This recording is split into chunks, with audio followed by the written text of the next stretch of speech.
There are humans and there are spirits that your energy can never be compatible with, irrespective of how good you are or how bad you are, irrespective of how good they are or how bad they are.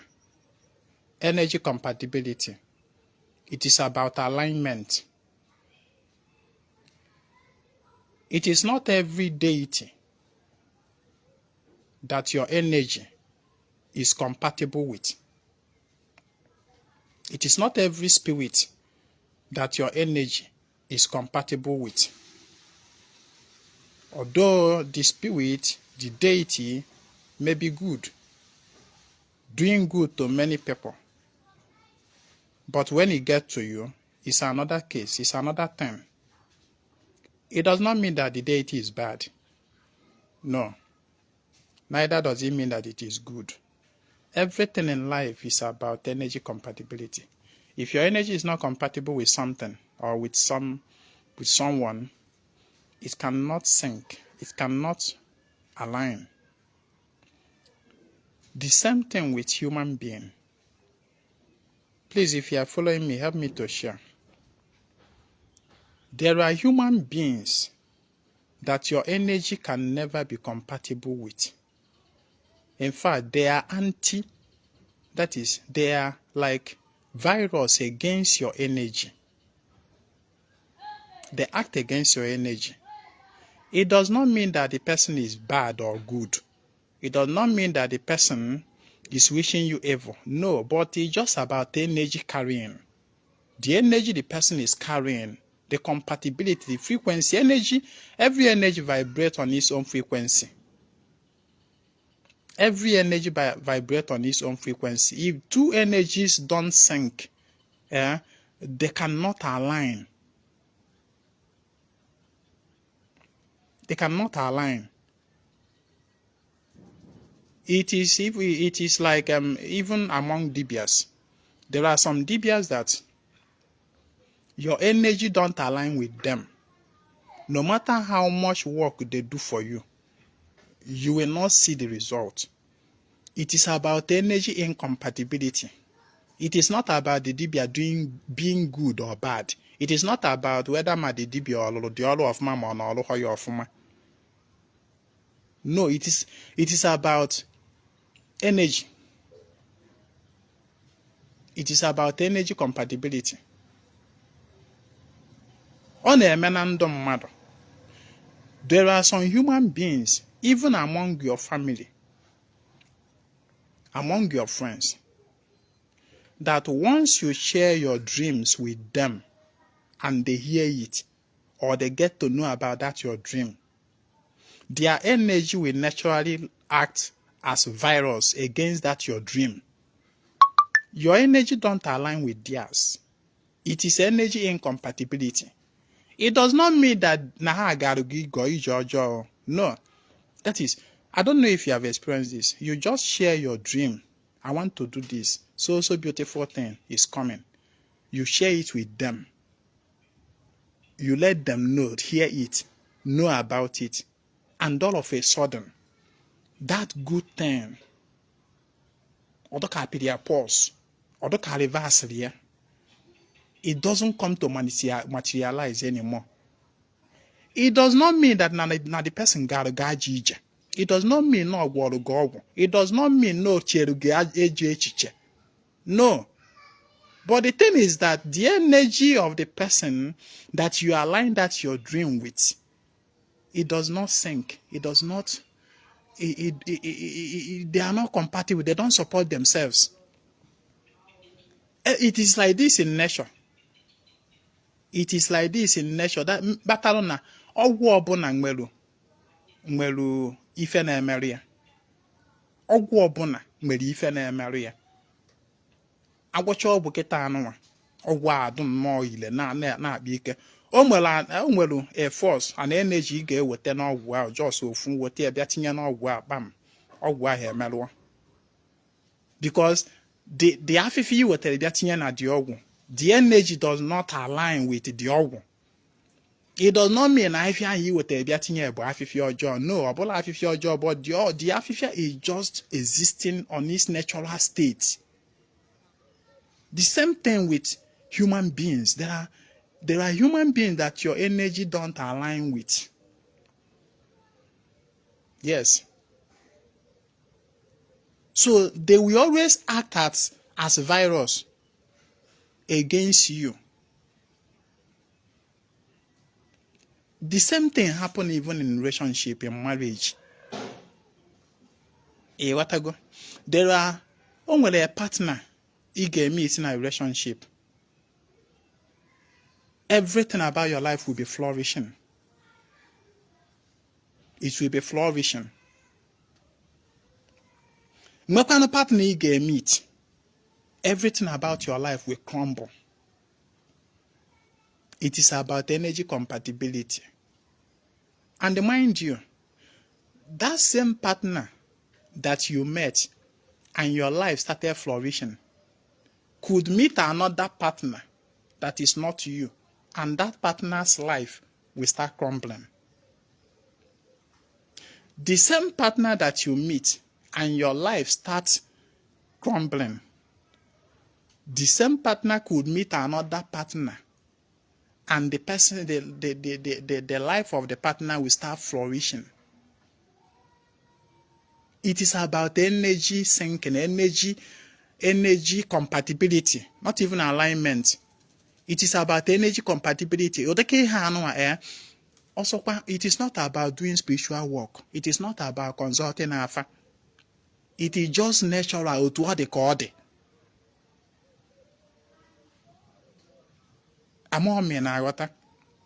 It's just like afifia na igwasila ọgwụ kịta anụma.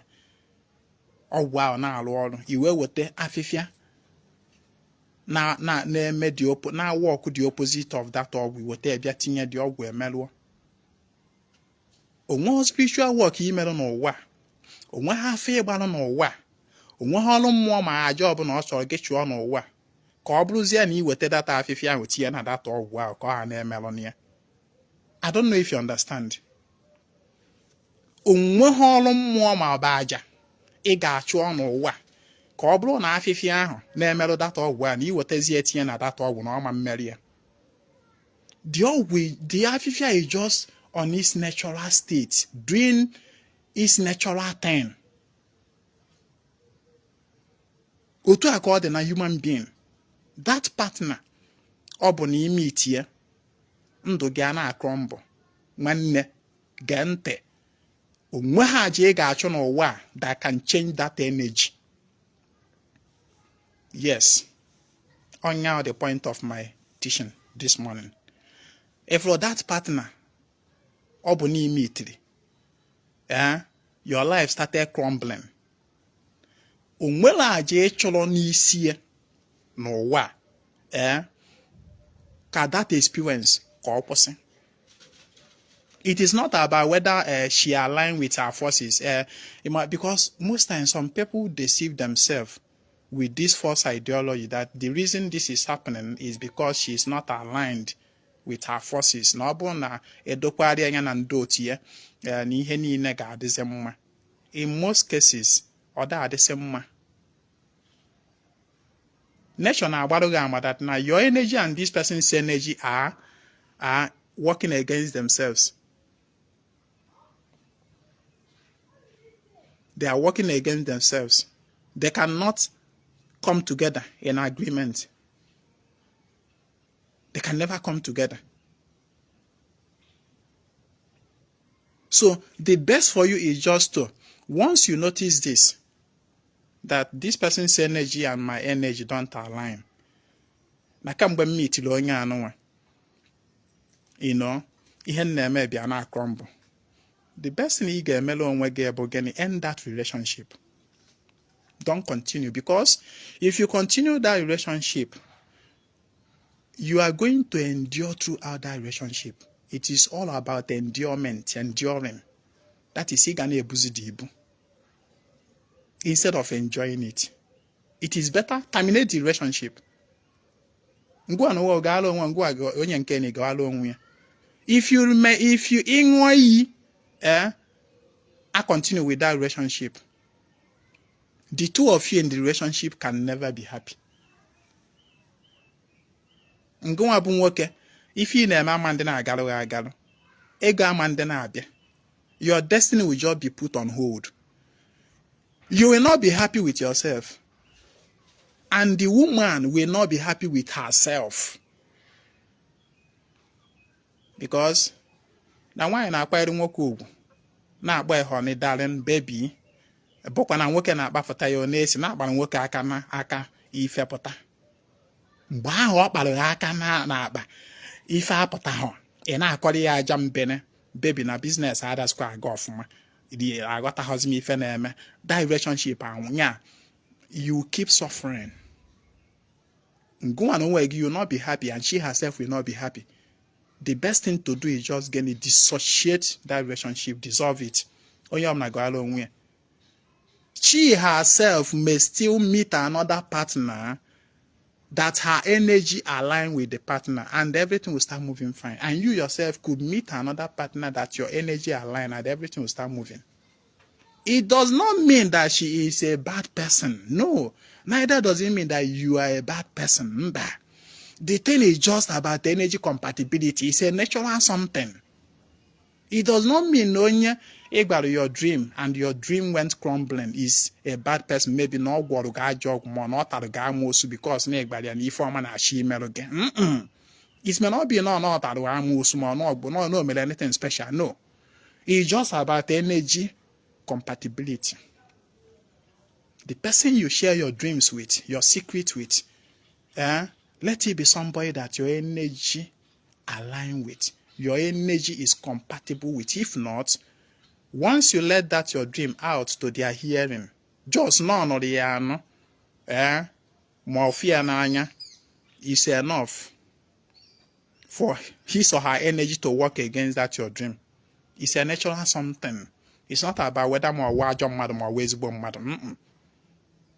Yeah, no, I be because study on your mehana de observe everything, study everything. Study everything. Onya mere if lazy eziokwu na block ife niile ka ya apụta na social media na-ekwu. Something should be kept, but if Ezinwa Anaedo, I am not part of the people that believe that relationship, that a man and a woman should not, be get intimate sexually until na ha anụa di na nwanyị. Except may when another way of reading energy compatibility. Man, I one sure way I know about energy reading. Yeah, compatible energy reading in a relationship, especially woman and the man and woman. But says it's usually a most perfect that works for everybody. No matter whom you are. If you meet a woman, for instance, as a man, you meet a woman, and if your energy is compatible with the woman, you go know. Sure banker, you go know. As long as you study and you observe, you have taken an action, then observe the reaction. If your energy is compatible, if her energy supports your own and your own support her own, after each encounter with her, you get notice here in the way things flow in your life. You go notice them because on his own. You go notice them. Man, for that person you are meet chalana. And then, within that period, uzoni na akpochie. Nwanne, you need Ezinwa Anaedo. Gbala ma afa na enemy ife check ife. Ki we mal that na your energy align ho. Your energy is not compatible. You need to agbalu gi na afa. Ihe agba na aka ejiru ugegbe enyu. Amome na aghọta. If you want to know something, take an action and study the reaction. That is how you know it.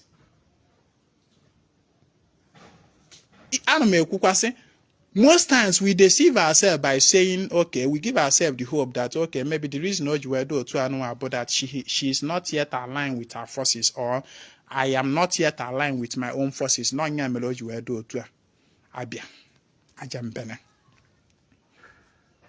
are taking a risk. It's better you just end that relationship. Yes, it's just like two people, AS and AS. We say that now AS and AS, if you marry, there is chances that na no gamokwa SS. No gamokwa SS. And don't mu ife boy SS. Once you give birth to SS, oya wagidogi see throughout that's your marriage. So if you don't want to take that risk of giving birth to SS child, you can from one hospital to another. Every time I go no hospital, every time every time every time, when it is better you terminate that relationship from onset. Don't even venture into it. It is a natural thing. Na mmadụ bụ SS more SS more AS. It's a natural something. Onwe ha je chọrọ n'ụwa, onwe ha ọgwụ ịgwọrọ n'ụwa, onwere ihe imerụ n'ụwa. Onwe ha training inyere that person bụ SS n'ụwa ka ọ bara change from SS to AA.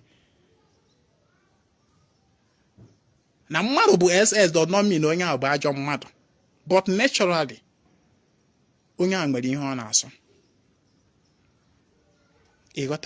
So that relationship I am, baby, I don't want to leave you. Baby, are you going to leave me because of the baby? Man, now. Instead of you be forever. Just shed that tears now, momentarily. Ebechaya, or you have been a chassia, going go along, we're going, I go along. Now, dan Nase can manage Bezier. I manage Bezier. And I manage your one. So I can always go for somebody that your energy is compatible with in relationship, in anything. And also keep whatever dream you are having secret to yourself, because see, dibia gbara m afa ka mma ma energy mu na onye anu wa ran m o wa asi obuli fa na agbata na afa na me dey tell you. It's just like ndị a na-ejekwu dibia gbaa afa ka mma ma onye anu wa nchọrọ enu ma ya adabakwa. Ezinwa they do such a file, but I they do such a file, but even on them by go to such a file, ono ga chopụta that na mgbachalo ge data afa. Ezinwa, please, this young man is coming for my hand in marriage. I want to know if we are compatible, if the marriage is going to work. Or Ezinwa, this young lady, on man choleno. Because Bafa, you go dollar. Kamara marriage or ya walk. You quite care about such a foul. The Quamao, Ezinwa Abaquayao, Manangmen again. Don't be everything. You go to depend on Afa. Afa Dibia. Aba money habanake, Julian. Bafa Kamama Mozagan. But for such a you must not use it as 100% yardstick to judge that relationship, the outcome. Will judge that relationship, because there is every chances. In reality, it have happened severally. Only such people now that be for such a mgbachakwara afa agbangina kwa ife mmụọ kwuru n'afa mgbachazie gị nke mmụọ kwuru ewo mgbazie gị nke mmụọ bụ mmadụ through my experiences ewo mgbazie gị because onwe ọkwa afa karịrị ihe mmadụ fọrọ n'anya. Experience is the best teacher. Experience imelo karịrị afọ ọbụla dibịa ọ na ga-agbara gị n'ụwa. Experience. So mgbasharo gị data afọ ewe mgba gị nekwa ihe mmụọ kwuru. This is what mmụọ said. And then I'll now tell you my own based on experience. Ijezie compare zie nke experience and nke mmụọ kwuru. Ofu onye nwoke sị no a na-anụ nke mmụọ na-ekwu, a na-anụkwazi nke mmadụ na-ekwu. O wee na-adaba. Mana isi na ọkọ n'ọsọsọ nke mmụọ kwuru ka ihe anọ na ihe anụ nke mmadụ kwuru, then ị ga-eme mistake. Yes, you go get mistake, you go get error. So the best way to know ma gị na mmadụ are compatible for marriage bụ gịnị? First of all, be in relationship with the person. Give yourselves time. Study yourselves. Be close to each other. Observe. Observe the person's actions, reaction, attitude, everything, character. You gotta go. And then as you mingle with the person, because kagina mmadụ na-agakọ ka energy ọnụ na-agakọ. Yes. Kagina mmadụ na-emekọ na-agakọ ka your energy na-agakọ. And as you are relating with the person, spending time with the person, be reading your energy and be reading the person's energy over time.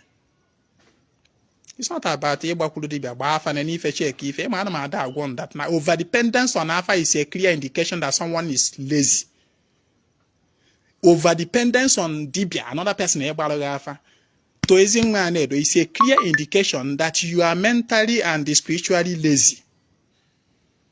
Over dependence. That's what I get alpha, but over the only way about that now without this you can't do anything. Then you are lazy. As you mingle with your fellow human being, read the person's energy. There is no other better way to know than to study action and reaction. It's just like the case of you shared your dream. You now share it with somebody. And then after sharing it with the person, you now suddenly start seeing that about this and that, everything have just stopped, everything have just crumbled. You need to be able to that now the energy of that person is not in support of that your dream. You need to be able to you need the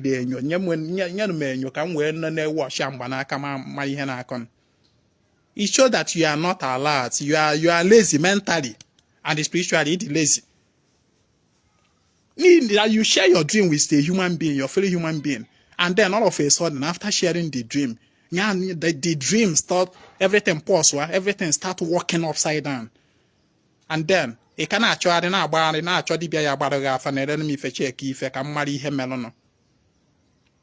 think. Study action and study reaction. You need to ask that now next time, if I'm don't tell that person. Don't tell that person. If I don't tell anybody, you what I go? Can I go on? You could go on them one on the if I know. I can't buy more knock on them if I what if Ezinwa Anaedo know. Oh, yeah, now I'm if I now say every time this Ezinwa Anaedo call you. Gonna come. Many harm. What I could be doing maybe deep and bossy or your name, I save no more. What do you know, Ezinwa? I don't know anything. No. Man, somebody me forget you kumoga yes. No, in every nonsense there is a sense. Because every inquiry mesaka no be I can then when I'm so yes, she bon kwasaraka. Kwasaraka goes on every 4 days. Every unko. Be part of them kwasaraka. Chat me on WhatsApp 08032477868. My name is Ezinwa Anaedo. I come for the total restoration of ordinary men and neighbor.